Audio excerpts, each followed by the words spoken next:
Don't panic. Ang nakikita mo ngayon ay ang dumaang lindol sa Davao at nung nakaraan lamang ay sa Cebu.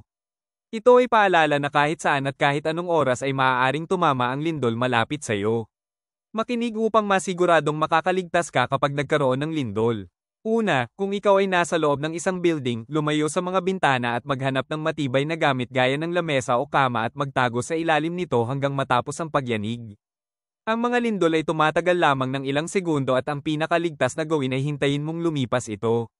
Kung ikaw naman ay nasa labas, maghanap ng open area na malayo sa mga building, pader, mga poste ng kuryente, at kahit anong mabibigat na bagay na maaaring matamba.